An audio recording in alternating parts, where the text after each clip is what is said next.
Hi, friends. Hi there. This is our second of our 6-part We're Not Fine mini-sode series of our best of How to Love Better.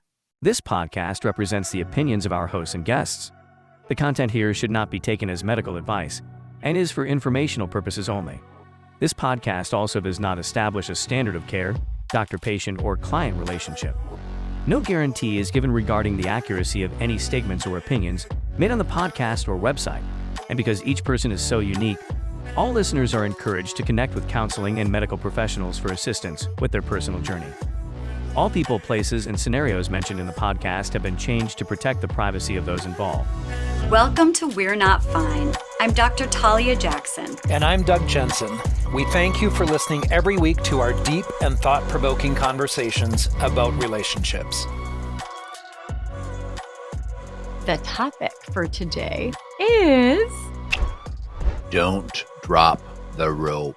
So this is one of Doug's key phrases It is. that he uses in therapy with couples all the time, and he's going to tell us what it means. So as we know, the 6-part episode is just really our favorites and the things that we tell a lot of people. And I've used this so many times, especially with couples that are not able to process in the same way at a time of strain. So I remember the couple, and I don't, need to go into identifying information as much as to say that this first couple, they process so differently that one of them would want to talk it out when they had a conflict and they'd want to engage until it was resolved. And the other person got really overwhelmed and did not have that capacity to stay grounded and to regulate their emotions enough to have that conversation and would run out of the house and down the street and disappear. And that person who was waiting at home to have that conversation felt abandoned and felt really kind of dysregulated by that experience. And so it was a lose-lose in that conversation. And so this particular couple that was going through this, like one of the things that I did was I got one person to stay in the house. Like the goal was to stay in the house, but that person could actually just go to a big picture window in the house and look outside and felt secure doing that and did not feel the need to engage. So there are strategies that I use. And I remember telling them, don't drop the rope. And it became like their theme, and they used it over and over and over, and would actually say it to the other person when they were in the conflict of like, you can't drop your end of the rope. And it made both people feel like they had some freedom to process that the way they needed to and engage in the way that they needed to about that particular issue that came up over and over and over. And it applies, like you said before, there's a lot of couples where they process differently. I don't find as many people wanting to not engage as I find people like one person will want to talk it out and the other person dysregulated will like fight. Like it'll just be this anger response and this volatile response. It's the fight, flight, freeze. It is, absolutely, which is a trauma response, right? Those three things. Right. But that's really what it was. I mean, it was just this experience where, and I think a lot of couples have this, where the process is differently. And I might add that I think one of the best strategies, for people who don't process the same way in that moment is that the person who can't is responsible to let the other person know what they need. Yes. So hold on to your end of the rope. Don't let go. But if you need a break, like if you need a 15-minute walk, if you need a half hour, if you need to go outside and get some fresh air so you can like regulate those emotions. And a general rule of thumb that I use with people too is that, if you're at more than a 4 out of 10 in intensity, like regulate, and I used to use this with my child's hockey team. They were so great. And as everybody knows, U12B Red from Stillwater, this group of girls was so competent. They were so successful in their first year of my child's role with them, that they went to state and they had such pressure on them and they were not regulating their emotions. So the coach called me in and I did some therapy strategies on relaxation and staying regulated and doing some breathing and making sure that they got to a 4 out of 10. And all of them were going home to their parents and saying, what number are you? So it's really important to have kind of self-awareness of where you're at in terms of your ability to kind of just have that conversation. And so take the time you need, but let the person know, I'm coming back. I will take the responsibility to re-engage in this conversation. What do you think about that? Oh my gosh. You're right. It is so much fun. It is. But it's also like, I don't think we've ever specifically talked about this. And I love to hear that you and I do very similar things. Except this is the one difference. Okay. First of all, I completely agree that the person who's flooded and dysregulated is responsible to make the other person feel our relationship is okay. I need to regulate. I will be back. In an ideal world, you are able to say, give me a half an hour, or I'm going to take a drive and I'll be back in an hour. Yeah. And this is the part that I think is different. I'm the one who is probably more of the flight in my personal life, and you are the fight.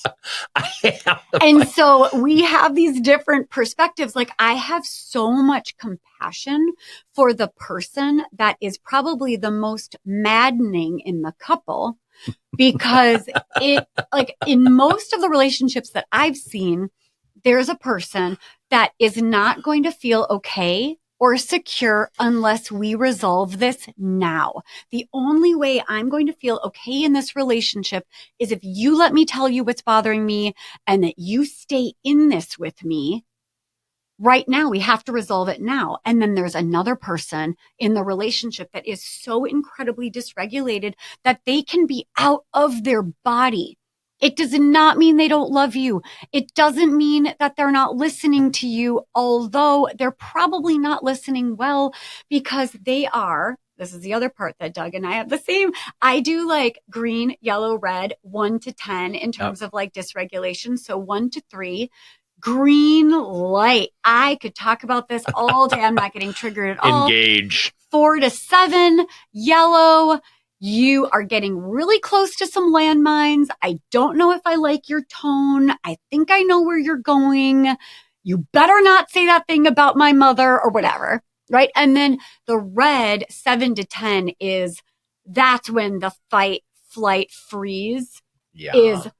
You're taking your keys and you're leaving. You are standing up and raising your voice. You are what Gottman would say is like stonewalling, right? Where you look like you are not looking, not listening, not engaging. But the reality is, when someone's nervous system is so short-circuited and flooding, they can't hear you. And so if the person who really wants to resolve it now can just understand that there's a short circuit that just happened, and it's not that they don't love you, their nervous system has shut down.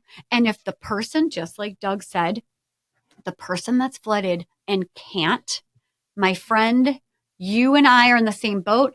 It is 100% our responsibility to make sure that we're doing our work, which means that turnaround time needs to get faster and faster. And it can.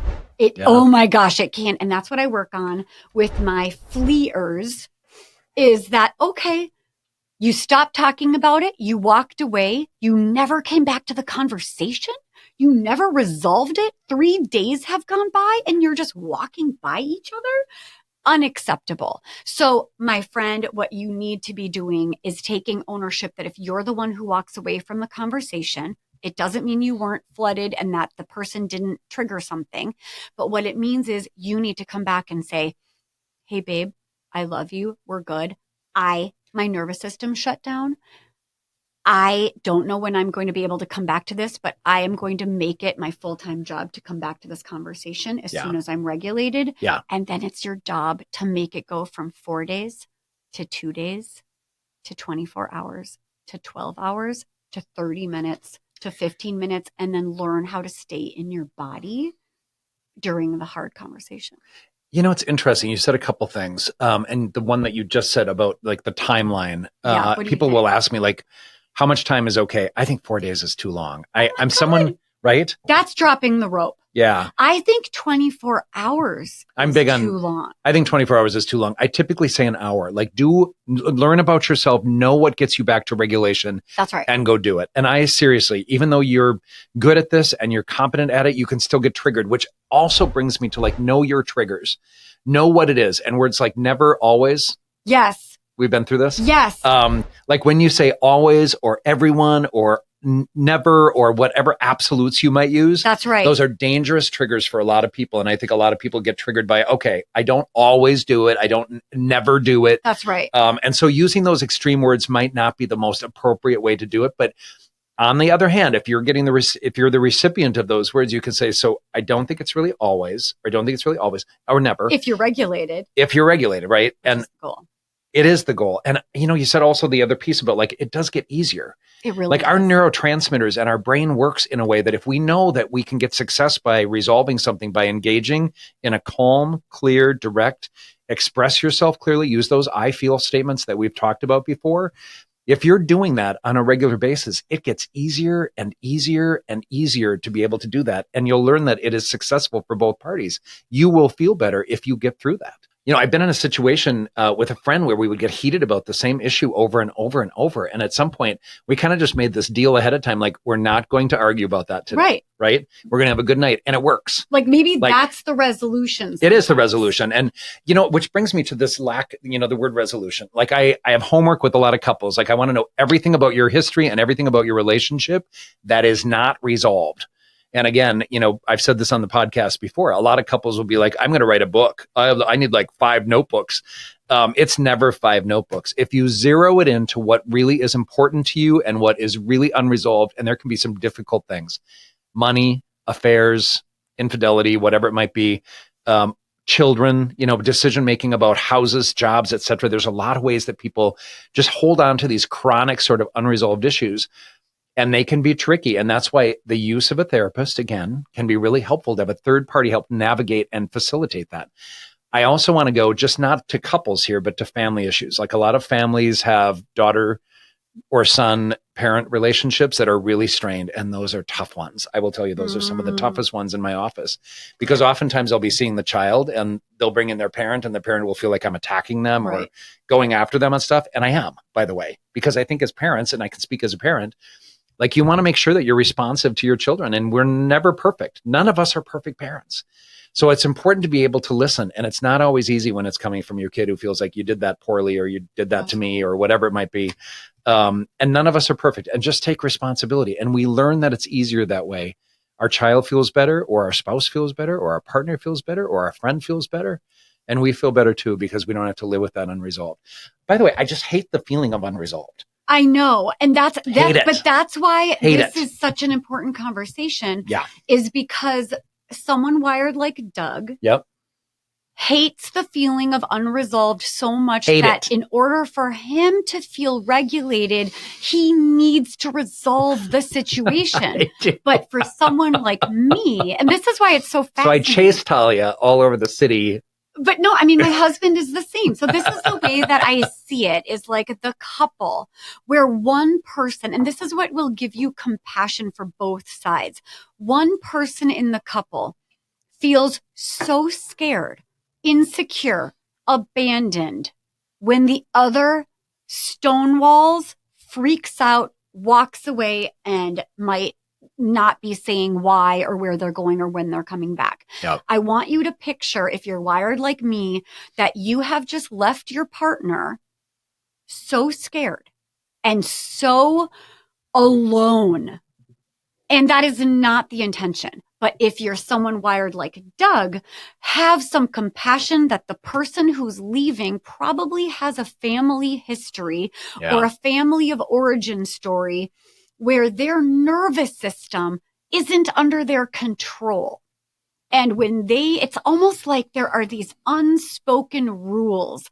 But in order for someone with my wiring to feel regulated, I need good vibes, and I need people to be in harmony, which is another foreshadowing to another topic. But like, so if somebody is coming up to me and saying, I don't like what you're doing, something that simple, it doesn't have to be a disagreement about in-laws and money. It could just be like, you hurt my feelings. Yeah. What you're doing is bothering other people. Right. You do this and you, whatever it is, my nervous system feels so attacked, and I will immediately feel like that person is breaking a rule of love in our relationship. Therefore, I have to go away because I'm so dysregulated that I need to regulate myself before I can even remember what we were fighting about, and then I can come back regulated. So a little bit of compassion and understanding that we're each responsible for seeing what we need and for trying to meet each other again after a disruption in our rope of love. Yeah, I smiled a little bit because I was thinking also about the client who, when I talked about don't drop your end of the rope, I think the person had said something like, can I start it on fire? Oh, no. Well, even if you think about it as like a rubber band, I know. right? Of just like how far away from the connection and the security can you get before it like breaks? Yeah. And it's interesting. I probably said to this person, because it's really normal to have feelings. It's really normal to have that fight, flight, or freeze response when you're in a position of, insecurity or frustration or whatnot. And so I probably said to this person, you can light the match, but don't put it next to the rope. Ooh. Just kind of, because I think it's really needing to be normalized that we all have a difficult time. And, right. As much as I think I'm good at this, I'm not always great at it. You're great at it in the therapy room, but at home, we've got family of origin stuff that we're, but we're working on it. We're always working. Which is also the other point that always needs to be made, is that this is a lifelong process. None of this is perfect. But I think, the don't drop the rope idea that I brought up initially was, there's a lot of ways of doing that. Ropes can be really long. Like you can have a really, really long rope, but you cannot drop it.